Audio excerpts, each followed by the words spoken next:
po ang Diyos at muli po tayong narito. Napakabilis lamang po ng araw, panahon, no? Linggo ulit. So, maya-maya, linggo na naman ulit, no?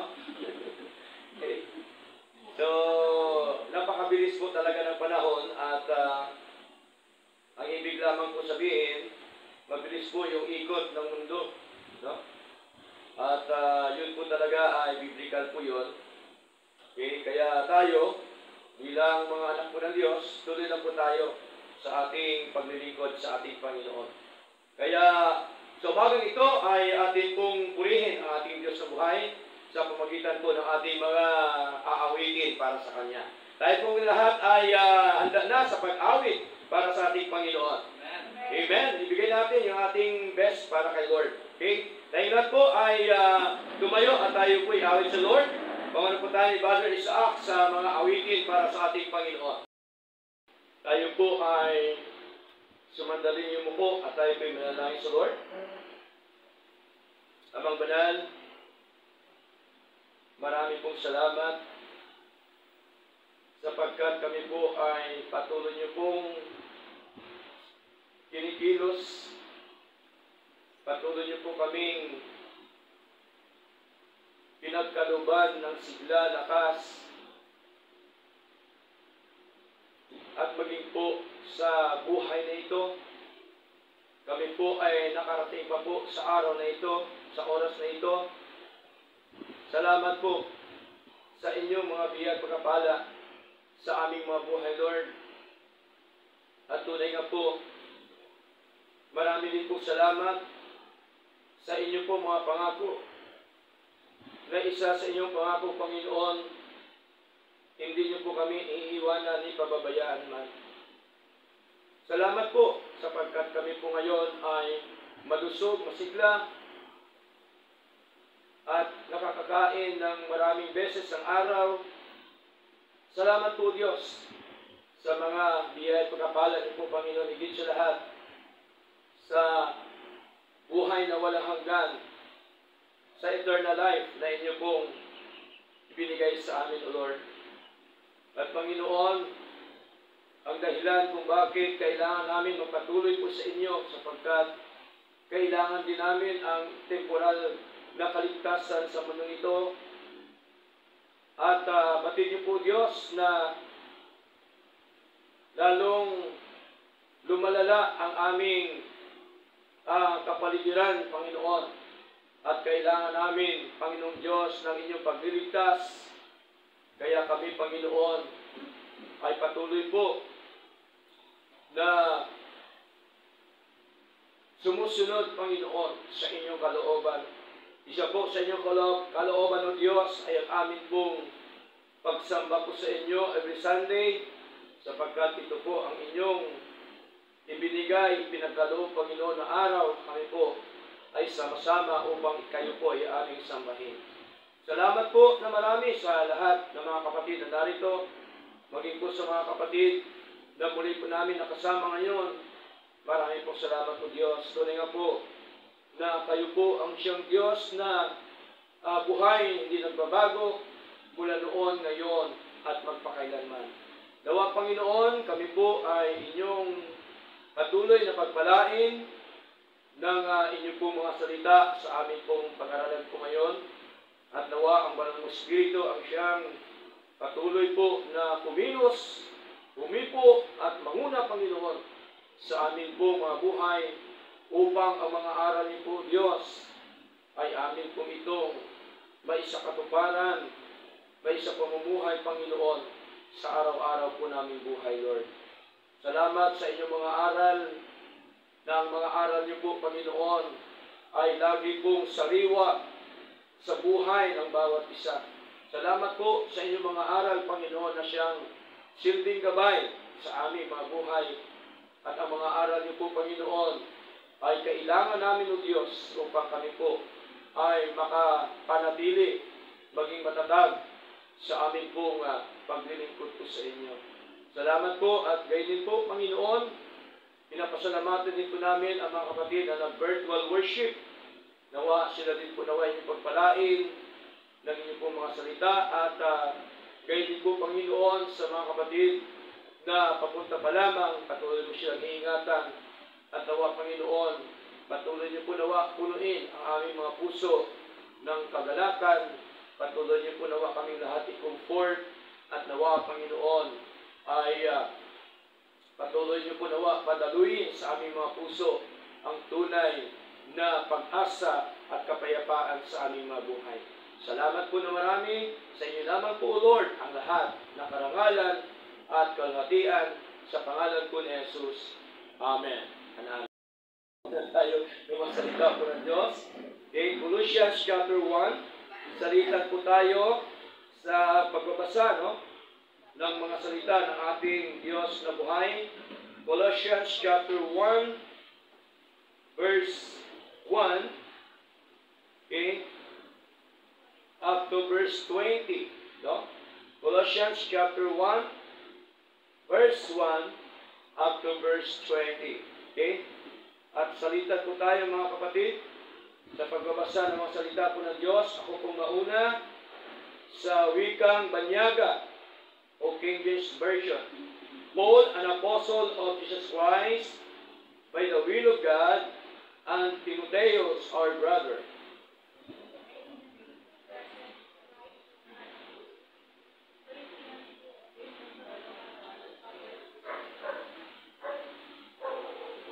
We give thanks to God and the Father of our Lord Jesus Christ, praying always for you.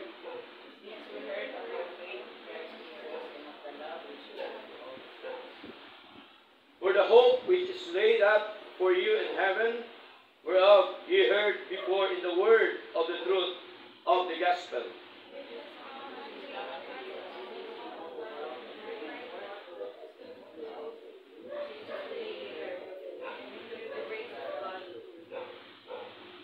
As ye also learned of Epaphras, our dear fellow servant, who is for you a faithful minister of Christ.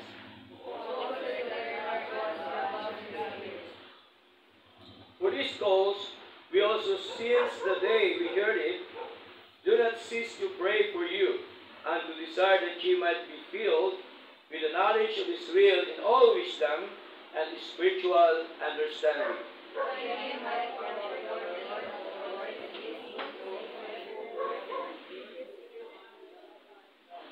Verse 11, strengthened with all might according to His glorious power, and to all patience and long-suffering with joyfulness.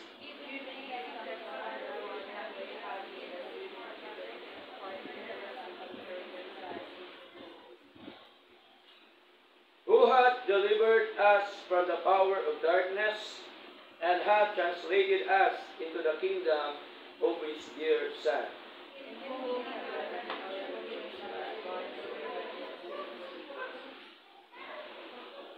Who is the image of the invisible God, the firstborn of every creature.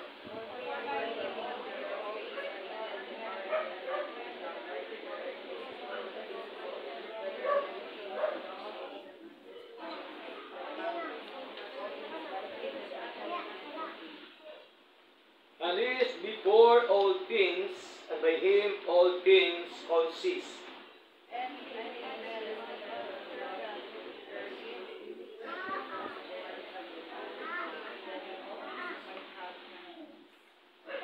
Verse 19, for it pleased the Father that in Him should all fullness dwell. Sabay-sabay po tayo sa verse 20.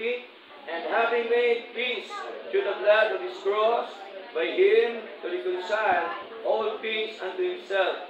By Him, I say, whether they be things in earth or things in heaven. Purihin po ang Diyos sa pagkabasa ng kanyang buhay at banal na salita. Tayong lahat po ay ang gusto po ni Lord tuloy-tuloy, no? Hindi po isang buwan lang, hindi 2 buwan lang, hindi po isang taon lang, hindi po 2 taon lang. Kundi ang gusto ni Lord habang tayo ay nandito pa sa lupa, dapat paglingkuran po natin yung ating Diyos. Amen? O hanggang sa kanyang muling pagbabalik. Kaya po, napakahalaga yung tinatawag na endurance, no, ng ating paglilingkod sa Lord. Okay, yung tuloy-tuloy ng ating paglilingkod po sa ating Panginoon Diyos. Ngayon, ano po ba ang kailangan natin sa ating buhay espiritual upang ang ating pong paglilingkod sa Kanya ay tuloy-tuloy? Okay? So, kailangan ang ating buhay espiritual, of course, maging matatag dapat. Amen po? Para po tayo maging matatag, ano po ang ating dapat gawin? Of course, kailangan natin na tayo po ay magkaroon ng tinatawag po na knowledge and understanding po sa mga salita ng ating Panginoon. Okay? Sapagkat ang kalagayan po ng isang Kristiyano, okay, kailangan siya nakatayo ng diretsyo. Diba? Katulad po sa katawan natin. Bakit ba ang katawan ng iba, pagka lumalakad, nakabaluktot? Diba meron kayo nakita ang tao na? Meron po lalo na pag may edad na po, no? Nakaganon po siya. Ang iba nga po, kahit po bata pa, in your pain and your sorrow, His heart is touched with your grief and despair.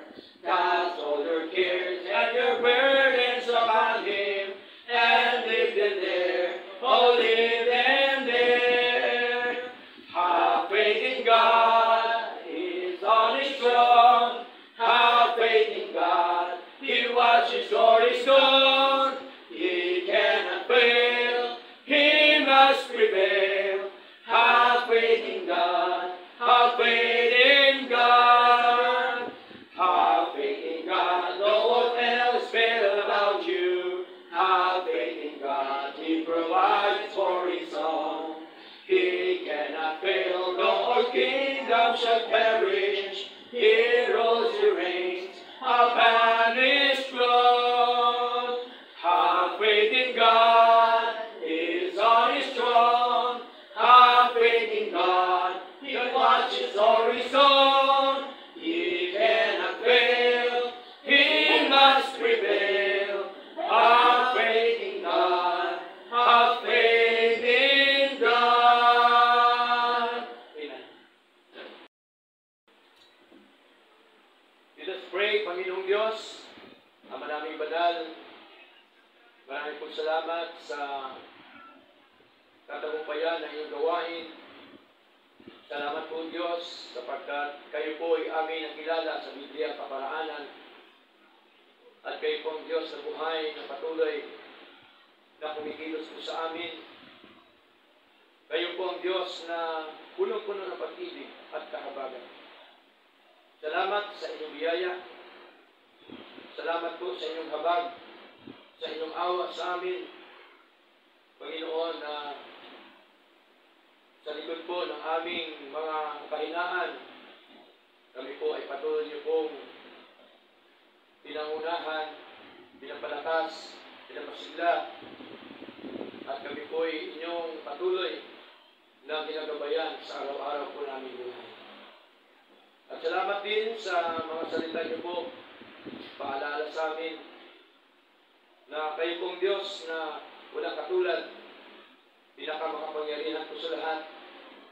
Nagagawa niyo po ang nais niyo po, Panginoon, para sa inyong kalahatian, karangalan, Lord. At kami po ay patuloy po na dumudulog sa trono ng iyong biyaya, Panginoon. Na kami pong lahat na narito ay inyo pong diringgin, inyong pilusin, Panginoon, na sa araw-araw po namin buhay,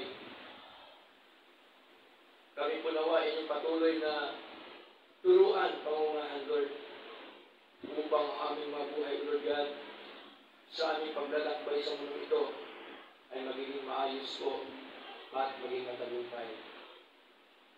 Salamat po na marami, Lord God, at gayon po, Panginoon, nawa patuloy po nawa gabayan ang bawat isa Patuloy niyo po nawa turuan ng Diyos. At ngayon po, Panginoon, patuloy po kaming ilayo sa anumang mga kapahamakan. Patuloy mo kaming iligtas, Panginoon, sa gutom, sa masamang kamay ng mga tao, Lord. Patuloy mo kaming iligtas sa anumang mga sakit at karamdaman. Salamat po, Diyos. At alam po namin, Panginoon, na kayo pong Diyos na punong-puno ng pag-ibig, punong-puno ng pangako, punong-puno ng kahabagan sa aming mga buhay. Salamat din po, Diyos, sa mga kapatid na amin ay nakasama, mga kapatid na muli naglilingkod sa inyo. Marami pong salamat, Lord. At kami po lahat ay natutuwa, nagagalak, Panginoon, sapagkat sila po muli ay amin po nakasama sa paglilingkod sa inyo. Salamat din po na marami sa buhay po ng aming bisita ngayon. Panginoon, nawa o Diyos ay kayo po ang siyang patuloy na kumilos po sa Kanya at ilagay mo sa Kanyang puso, Panginoon, nawa na hindi mo siya iniwan, hindi pinababayaan man, at patuloy po na kayo ang siyang gumagabay sa Kanya o Diyos. At nawa, magkaroon po siya ng desire na patuloy ka po niya ang paglikuran, Panginoon. Salamat po na marami sa inyong pagkilo sa lahat ng kapatid na narito. Maging po sa mga kapatid na na-virtual worship. Marami din po salamat sa kanilang mga buhay. Sapagkat, Panginoon, sa araw na ito, araw na yung pagsamba, sila po ay aming nakasama, Panginoon. Salamat po. Nawa, Panginoon, sa mga problema, suliranin, pagsubok po sa aming mabuhay. Kami po nawa ay inyong katatagin. Kami po nawa, Panginoon, ay inyong pong bigyan, Panginoong Diyos, ng kalutasan, Panginoon. Alam po namin, Lord God, na wala pong imposible ito sa inyo. Ayon po sa inyong nais at kalooban. Alam po namin, Lord God, na kayo po ang Diyos na magagawa ang lahat ng mga bagay. Kaya, Panginoon, kami po ay sumasamo po sa inyo, nakikiusap po sa inyo, Panginoon. Lumululog po kami sa inyo na may pagpapabog ang puso, na nawa kami po lahat. Patuloy niyo po ang pagpalain. Pagpalain niyo po nawa kami patuloy sa inyong mga salita. At kayo din po, Panginoon, kayo din po nawa ang siyang mag-provide, Panginoon, ng aming mga pangailangan. Kami po lahat ay mayroong pangailangan po, Diyos. Nawa kayo po ang siyang kumakatagpo. Salamat po na marami, Panginoon. Yadalain po namin sa inyo ang iba pa mga kapatid na hindi namin nakasama. Patuloy mo silang kilusin ang mga organ, pangunahan. Lord, kami po ay nagdidepende sa inyong kapangyarihan. Hindi po dahil sa aming kapangyarihan. Wala po kami kapangyarihan, Lord God. Kayo po ang siyang may kapangyarihan na magdala ng iyong mga tupa sa inyong gawain. Salamat po na marami. Gaya din po, Diyos. Salamat din po, Lord God, sapagkat kami po ay patuloy po, Panginoon, tinuturuan sa lahat ng aspeto po ng aming mga buhay. Lord, maging po sa aming mga kamag-anak, mga mahal sa buhay, sa iba't ibang lugar, ba't magdapo. Patuloy niyo po nawa silang iingatan, gabayan at proteksyonan, Panginoon. Gayun po, Diyos, sa aming mga kaloob na ito.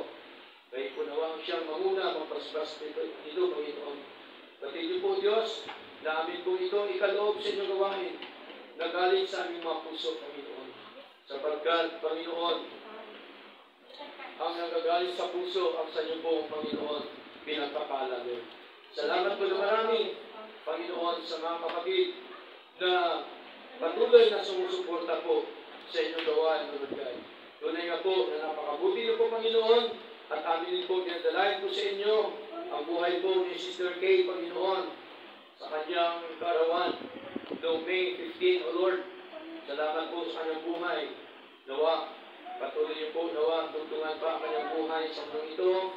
Patuloy niyo siyang bigyan ng katyagaan at isipagan, Panginoon, sa kanyang paglilingkod sa inyo, Panginoon, at bilang isang pamilya, kayo po nawa ang siyang patuloy na magturo, Panginoon, at kayo po, Diyos, nawa, Panginoon, ang kanyang buhay ay may paglingkod lamang po niya sa inyo, kasama po ng kanyang pamilya, O Lord God. Salamat po na marami, nawa, patuloy mo siya bigyan ng kalusugan, kalakasan, kasiglahan sa kanya pong pisikal na katawan, Panginoon, at nawa, Panginoon, ay kayo po nawa ang siyang patuloy na manguna sa kanyang buhay, Lord. Salamat po na marami, O Lord God, at tunay nga po, Panginoon, sa inyo lamang po ang lahat na karangalan at kamatian. Sa pangalan po ni Jesus, ito po ang aming dalangin. Amen and Amen. God bless you all. Awitin po natin,